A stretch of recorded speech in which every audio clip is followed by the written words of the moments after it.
Assalamualaikum warahmatullahi wabarakatuh.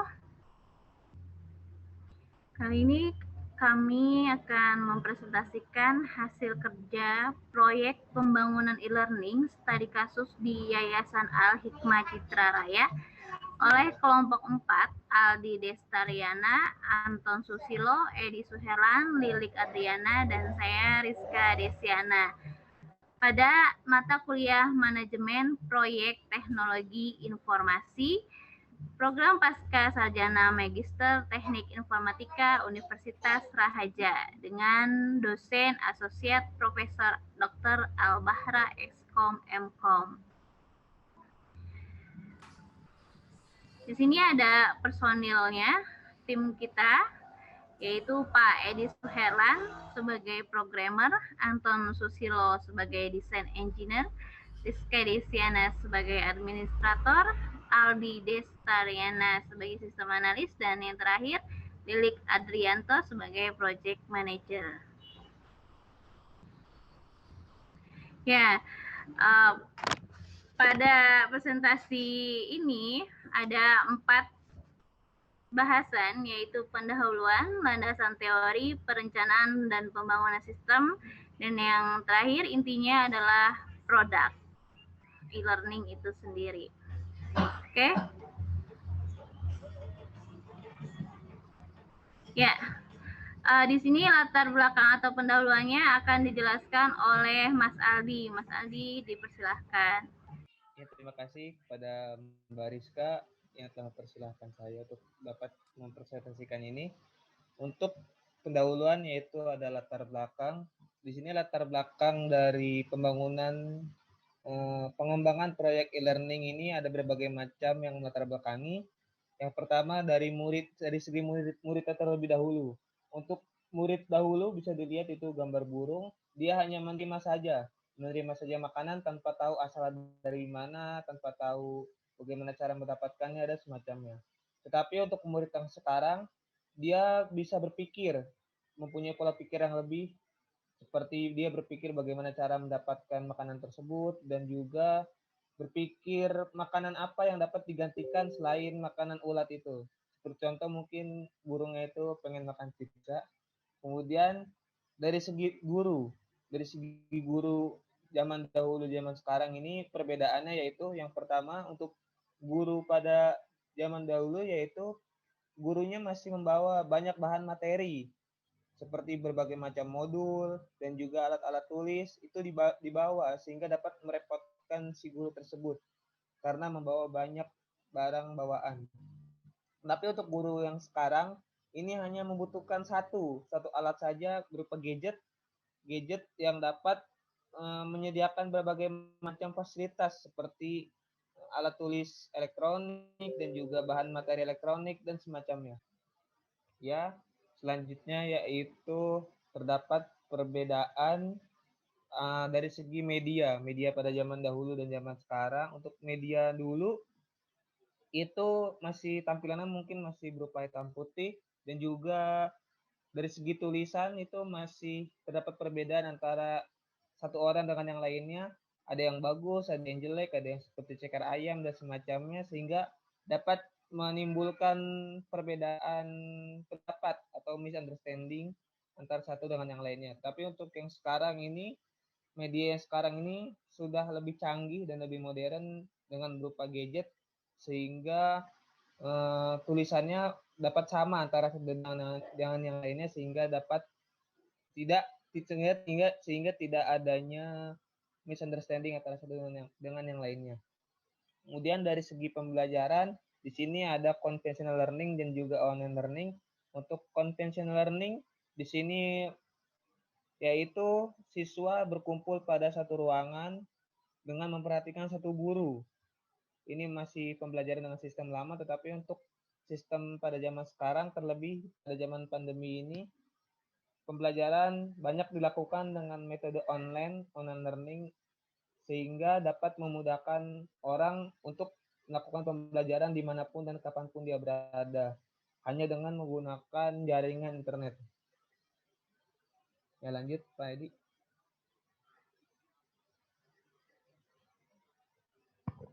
Kemudian untuk rumusan masalah dan tujuan proyek, di sini rumusan masalah kenapa dibentuk proyek ini yang pertama yaitu bagaimana cara merancang dan membangun proyek pembangunan e-learning ini. Kemudian yang kedua, bagaimana cara pengimplementasian dari proyek e-learning ini. Kemudian yang ketiga, bagaimana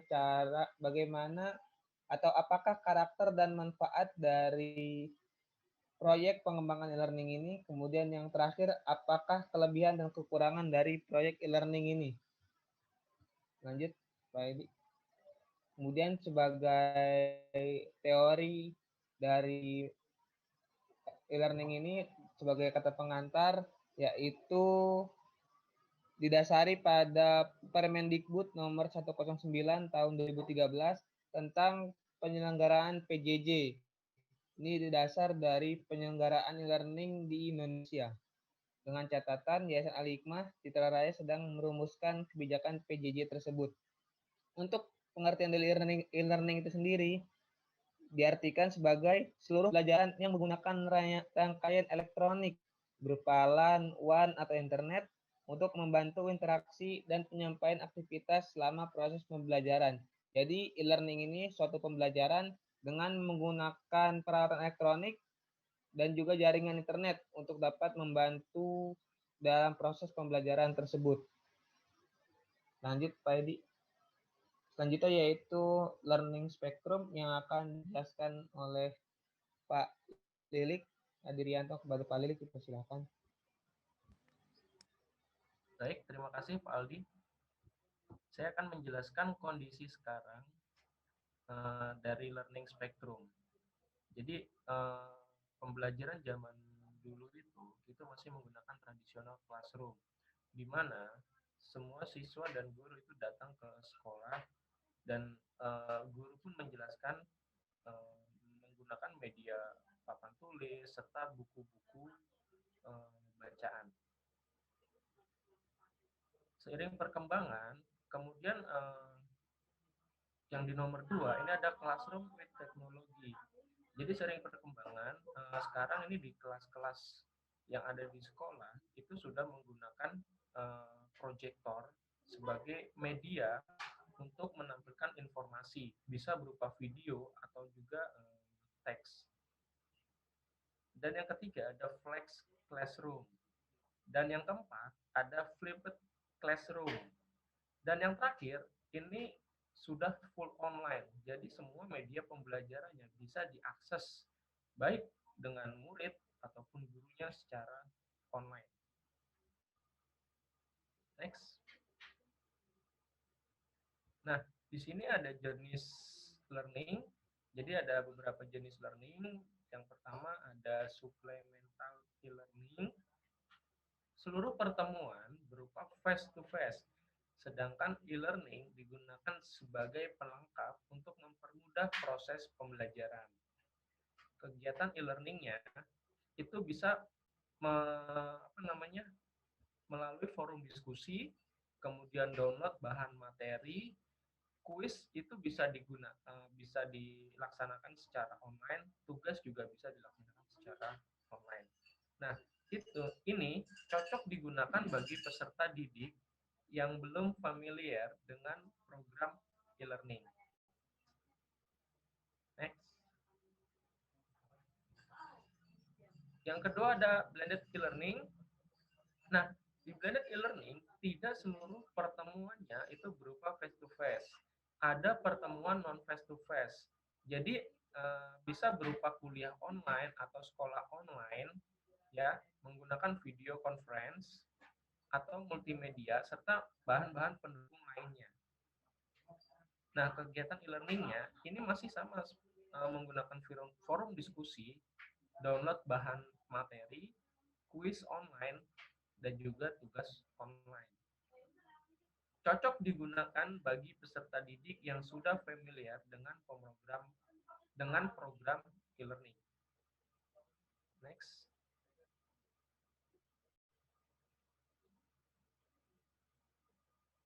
Nah, ada juga model blended learning. Blended learning ini ada flex classroom dan flip classroom.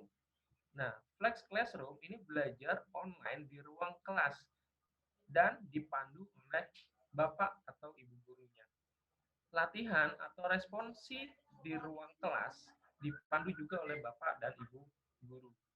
Sedangkan berbeda dengan Flip Classroom. Flip Classroom ini belajar online mandiri. Kemudian latihan atau responsi di ruang kelas dipandu oleh Bapak dan Ibu guru. Next. Nah, metode perancangan sistem e-learning Al-Hikmah Citra Raya menggunakan metode ADDIE, terdiri atas tahap analyze, design, develop, implement, dan evaluate.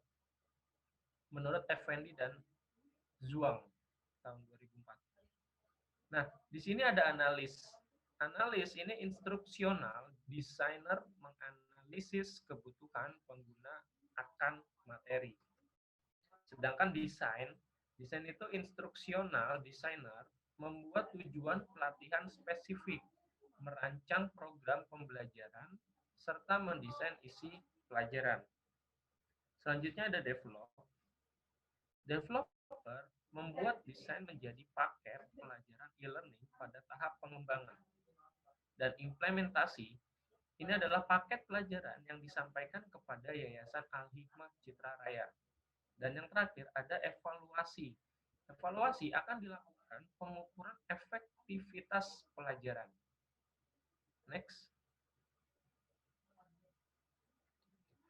Baik, untuk di slides ini akan dijelaskan langsung oleh Pak Edi Suherlan. Oke, terima kasih Pak Lili. Jadi tim kami membuat sebuah project learning. Akhirnya setelah kita pertimbangkan, kita memilih sebuah LMS, Learning Management System, yaitu Moodle.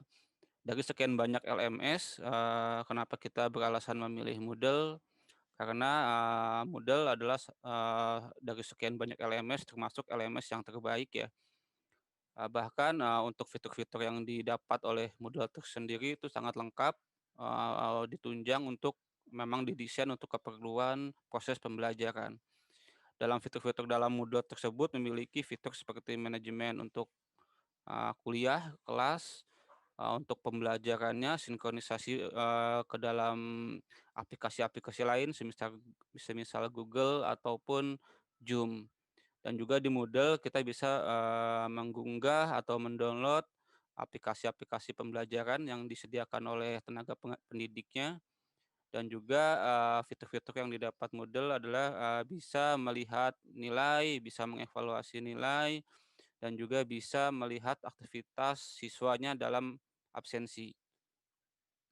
Dan bisa kita lihat dalam tahun 2020 sudah ada ya untuk rankingnya dibuat atau diadakan oleh Learning Industry yang mempelajari mengenai semua LMS internasional, bahwasanya untuk kategori open source LMS pada tahun 2020 Moodle ada di peringkat nomor 1.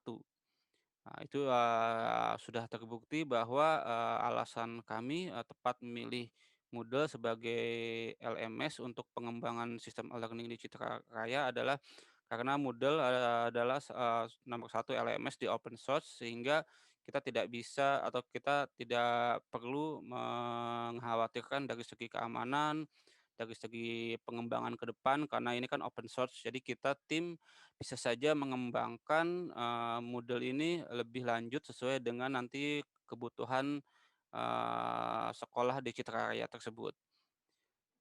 Untuk selanjutnya akan disampaikan oleh Mbak Rizka. Silakan Mbak. Pembahasan selanjutnya adalah perencanaan dan pembangunan sistem e-learning Al-Hikmah.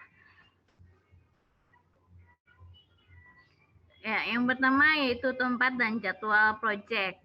Tempatnya berada di Yayasan Al-Hikmah Citra Raya yang beralamat di Klaster Geraha Lestari Perumahan Citra Raya, Tangerang. Dan jadwalnya di sini terdiri dari deskripsi tugas atau pekerjaannya, durasi, mulai pekerjaan dan selesai pekerjaan. Di sini dapat dilihat durasi mulai dan selesainya. Saya akan sampaikan urutan atau nama deskripsi tugasnya. Yang pertama itu analisis dan desain sistem. Selanjutnya desain aplikasi. Yang ketiga programming. Yang keempat testing program. Kelima instalasi program. Keenam training user atau SDM. Yang ketujuh dokumentasi, yang kedelapan maintenance, 9 administrasi, dan yang terakhir adalah implementasi uji coba pengguna. Nah, di strategi pengembangan e-learning yang kami lakukan, yaitu bermulai dari requirement analysis dan spesifikasinya, lanjut di desain, dan setelah desain selesai, lanjut coding, setelah itu testing, dan maintenance. Maintenance ini berada di akhir karena dia kerjanya sudah mulai dari tahap awal juga ya, menjaga agar tetap stabil, tetap tidak ada hal-hal yang tidak diinginkan. Oke, lanjut. Nah, di bagian teamwork ini, kalau tadi di slide sebelumnya itu ada rincian kerja, kami yang terakhir adalah implementasi. Di tim kerja kami di sini tidak kami lakukan aktivitas implementasi karena pada dasarnya setelah aplikasi atau setelah e-learning ini jadi, maka implementasi yang dilakukan oleh si penggunanya sendiri atau usernya atau sekolahnya tersebut. Nah, di sini ada job desk-nya. Mulai dari analisa dan desain itu oleh sistem analis dan desain engineering. Desain engineering juga ada desain aplikasi. Nah, untuk programmer itu mengerjakan bagian programming, testing program, dan instalasi program. Untuk project manager, dia melakukan training user SDM dan dokumentasi. Di sini dokumentasi maksudnya adalah dia bertanggung jawab dokumentasi dari awalnya, bukan hanya berkas, tapi dari tahap analis sampai terakhir.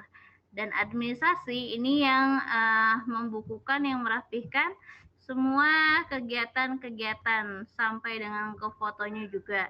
Nah, yang terakhir adalah maintenance. Ini programmer dari analis sampai dokumentasi tetap terjaga oleh programmernya. Lanjut.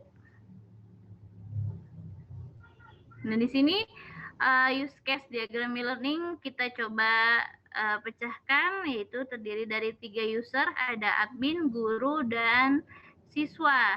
Di mana admin ini dia bisa login, edit profile, manajemen user, manajemen mata pelajaran, dan manajemen fiturnya. Di manajemen user dia bisa input data ya untuk admin. Dan manajemen fiturnya dia mengembangkan, yaitu ada pengumuman, tugas, diskusi, obrolan, URL. Ini mengaitkan link ya di dalam Moodle-nya, materi, soal, dan video. Untuk user guru dan siswa ini sama, hanya untuk guru dia ada bagian manajemen mata pelajaran, di mana di sini poin ini nanti dia akan mengolah mulai dari KIKD, materinya apa saja, penugasannya apa saja. Nah, di sini basic awalnya, baru manajemen fiturnya sama seperti yang tadi ada di admin dan juga ada di siswa. Oke, itu selesai untuk bagian saya. Selanjutnya Mas Edi, ini oleh Mas Lilik, silahkan. Mas Anton ya. Selanjutnya untuk modal e-learning dijelaskan oleh Mas Anton. Silakan Mas Anton. Terima kasih atas waktunya Mbak Rizka.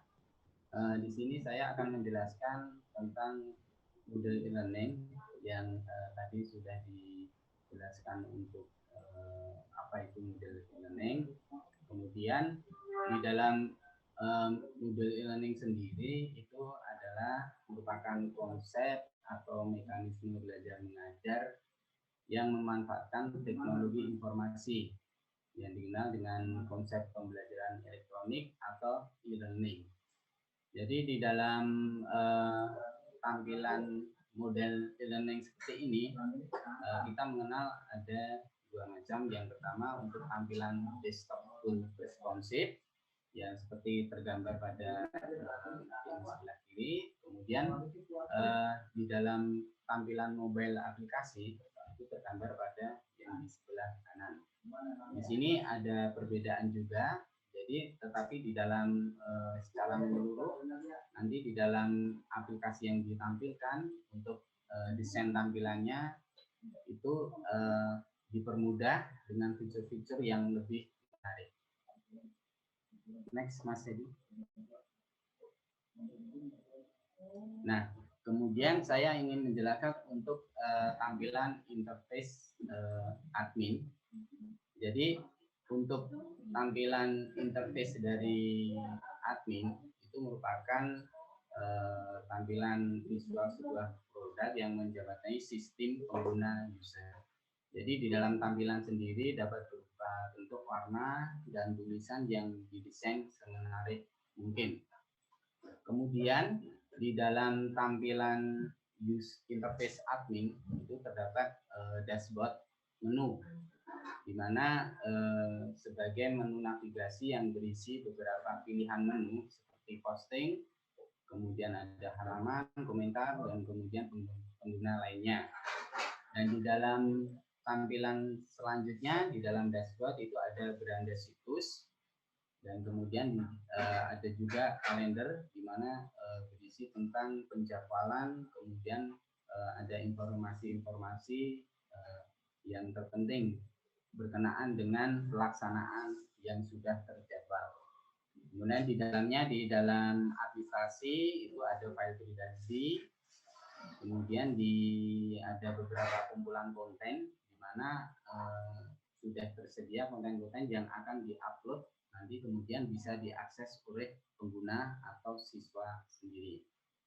Dan di dalam administrasi situs di sini terdapat beberapa notifikasi, kemudian ada pendaftaran juga. Di dalam pendaftaran ada info-info yang terbaru di mana tergabung di dalam kalender yang sudah terjadwal. Kemudian ada layanan Moodle dan pengaturan umpan balik, ada responsif dari user. Kemudian yang terakhir kemungkinan ada fitur-fitur canggih lainnya. Next, selanjutnya. Nah, untuk yang di interface guru, di sini khususnya bagi guru, jadi menyediakan dalam tampilan di sini didesain semenarik mungkin. Jadi ada beberapa kursus yang bisa diikuti. Misalkan dalam contoh tampilan di sini ada TK pendidikan olahraga. Jadi kita menyertakan beberapa gambar atau beberapa konten yang ada hubungannya dengan pendidikan olahraga seperti yang tertampil pada tampilan pada layar. Selanjutnya, nah untuk peserta didik sendiri itu misalkan ada beberapa kursus yang bisa diikuti, kemudian ada beberapa kokurikuler di sini olahraga, kemudian kemungkinan nanti ada pengembangan di bidang seni juga bisa ditampilkan. Oke, dan untuk olahraga contohnya di sini ada beberapa tampilan desktop yang mungkin berbeda dengan tampilan mobile aplikasi, tetapi pada dasarnya kedua tampilan yang kita desain itu memang bertujuan untuk mempermudah bagi pengguna atau peserta didik untuk mengakses. Jadi kita permudah dengan fitur-fitur, kemudian konten-konten dan beberapa hal-hal yang berkenaan dengan informasi yang akan diberikan. Kemudian dan satu lagi mungkin tidak lupa di sini ada konten untuk video. Jadi ada beberapa yang bisa dimasukkan di dalam tampilan untuk produk yang kita gunakan. Mungkin cukup. Jadi untuk slide selanjutnya akan dijelaskan oleh Mas Edi. Ya, terima kasih Pak Anton. Jadi sebelum saya menutup presentasi proposal yang kita buat, kelompok kita buat, sesuai dengan quote yang disampaikan oleh George Couros, bahwasanya teknologi yang maju ataupun aplikasi yang hebat, yang handal itu tidak ada artinya ya tanpa digunakan dengan oleh tenaga pendidik yang baik. Jadi bahwasanya kami menyampaikan kepada klien kami bahwa tetap saja yang terpenting adalah bukan pada teknologinya sendiri atau pada aplikasi pembelajarannya sendiri, tapi yang terpenting adalah pada SDM-nya, tenaga pengajarnya itu. Oleh karena itu, untuk menyiasati dan untuk memaksimalkan proyek ini, kami tim tetap akan membuat sebuah panduan berupa textbook ataupun video tutorial ataupun pelatihan-pelatihan kepada calon tenaga pendidik atau guru-guru yang ada di TK Cikaraya sampai tenaga pendidik tersebut bisa menggunakan aplikasi yang kita bangun ini secara maksimal, sehingga semua fitur yang ada di aplikasi e-learning yang kita buat dapat digunakan secara maksimal dan secara baik oleh tenaga pengajarnya. Setelah presentasi kita akhiri, mungkin nanti akan ada sesi simulasi aplikasi. Sebelumnya saya ucapkan terima kasih. Wassalamualaikum warahmatullahi wabarakatuh. Berikut ini adalah tampilan aplikasi e-learning pada Yayasan Cikaraya. Kita bisa lihat di sini aplikasi ini dibangun menggunakan LMS Moodle. Nah, dan di sini di halaman paling atas ada link untuk login dan di bawahnya ada menu untuk mengubah bahasa.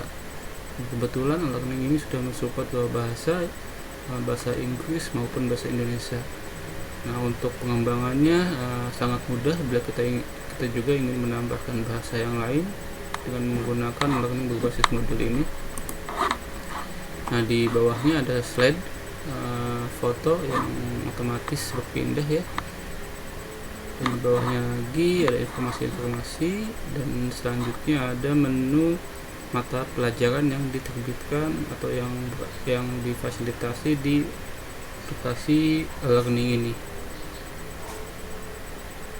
Dan tentu saja karena aplikasi e-learning ini diperuntukkan untuk siswa setingkat TK, PAUD, maka kita desain juga sesuai dengan kebutuhannya, yaitu dengan mendesain semenarik mungkin untuk anak-anak, sehingga nanti diharapkan anak-anak yang mengakses e-learning ini dapat termotivasi sehingga senang untuk menggunakan aplikasi ini.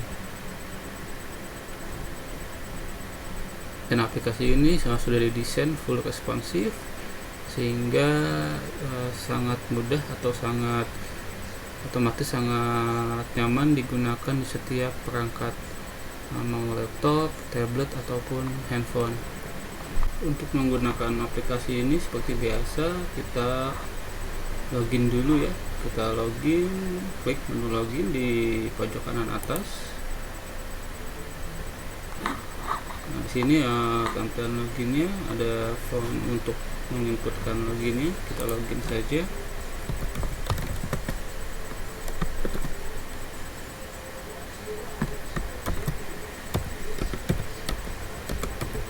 Kita login sebagai admin ya. Nah, seperti berikut adalah menu untuk tampilan admin. Ini bisa kita lihat ada menu administrasi yang hanya muncul, menu ini hanya muncul di admin.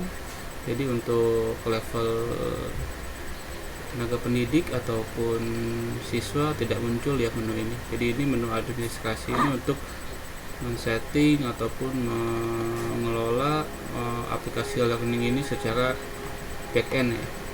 Jadi hanya di sini ditampilkan ada untuk menginput mata pelajaran, untuk menginput pengguna, menambah pengguna, ada untuk memodifikasi tampilan dan yang lain-lainnya. Nah, selanjutnya kita akan coba login menggunakan akun tenaga pendidik. Seperti ini tampilannya. Jadi tenaga pendidik atau guru, seperti ini tampilan menunya. Pojok kanan atas ada foto pengguna, dan juga kalau kita klik di sini ya, kita klik di menu selanjutnya ada profile ya. Jadi menu yang di atas ini diperuntukkan untuk memodifikasi mengenai akun. Jadi misalkan mau merubah password atau mau menambahkan atau memodifikasi profil identitas, ada di menu sini. Nah, selanjutnya di sini di sebelah kiri itu ada menu mata pelajaran yang diampu oleh guru tersebut. Jadi kalau misalkan guru tersebut diberikan tugas untuk mengajar mata pelajaran, maka akan muncul di sini mata pelajarannya. Misal di sini guru tersebut mendapatkan tugas untuk mengajar mata pelajaran pendidikan olahraga dan pendidikan agama Islam. Jadi di sini kita lihat ya tampilannya, tampilan mata pelajarannya.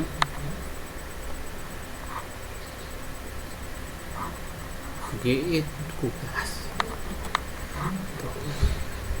Kalau kita lihat di sini desainnya kita buat sangat menarik ya, sehingga anak-anak ataupun siswa bisa merasa nyaman dalam menggunakan aplikasi learning ini.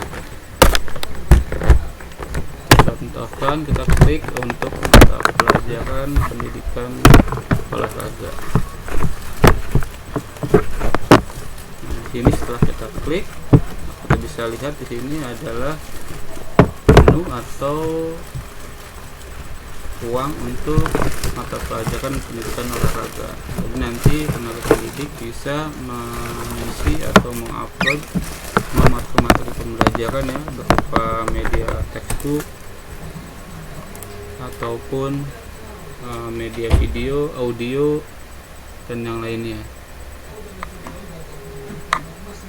Dan juga kita akan coba simulasikan.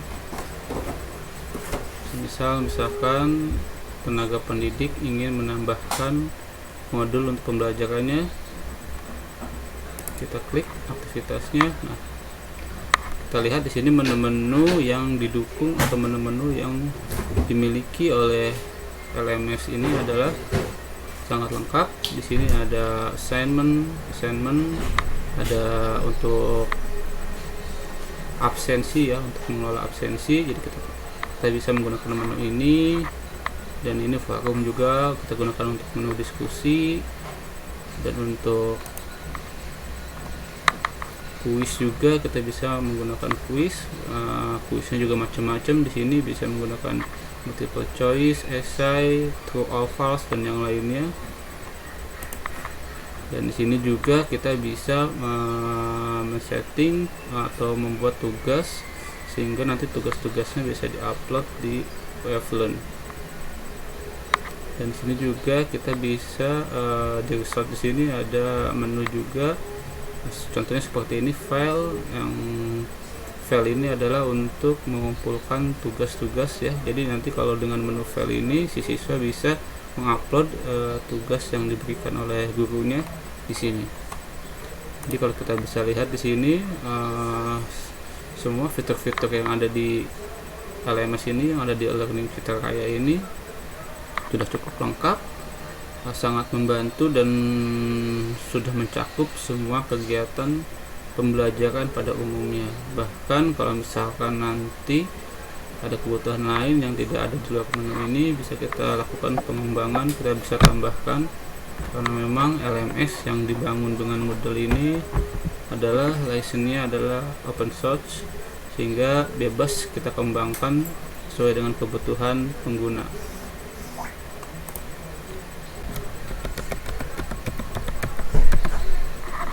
selanjutnya kita akan login menggunakan akun siswa.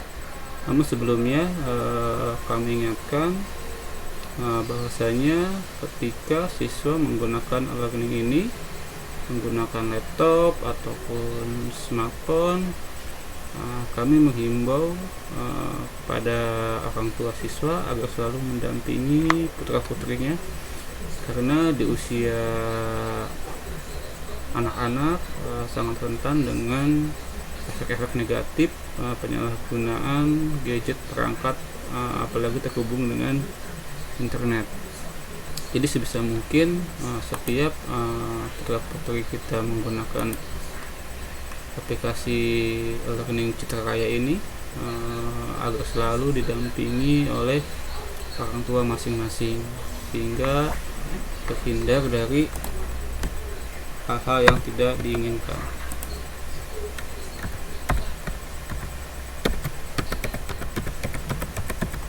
Kita coba masuk. Berikut adalah tampilan untuk siswa ya. Seperti biasa, di ujung kanan atas ada menu pengguna.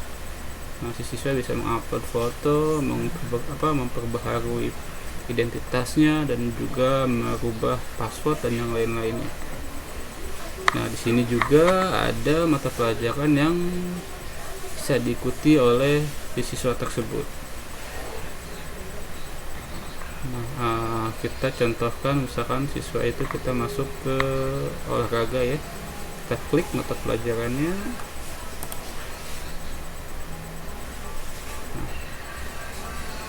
Sini sama ya seperti menu pada tenaga pendidik, pada guru juga, cuman bedanya kalau siswa tidak bisa memodifikasi isi atau konten dari mata pelajaran tersebut.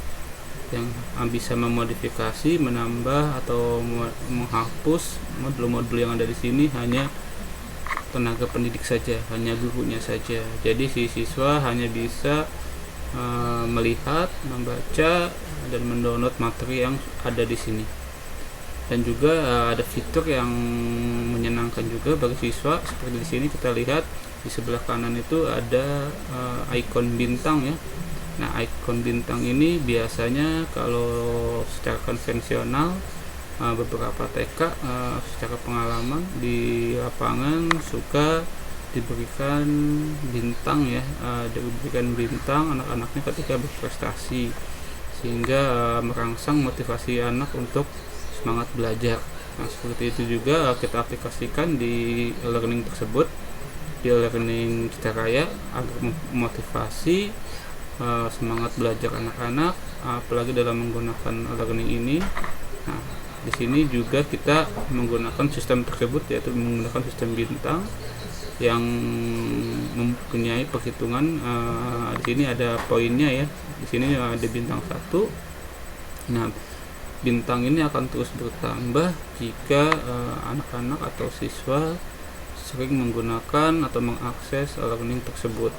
Jadi setiap aktivitas seperti misalkan melihat modul gitu ya, atau mengerjakan tugas, nanti poinnya, XP-nya akan terus bertambah. Maksimal nanti akan mendapatkan 10 bintang. Nah, ini diharapkan dengan adanya sistem reward seperti ini dapat memotivasi siswa untuk beraktivitas di e-learning tersebut.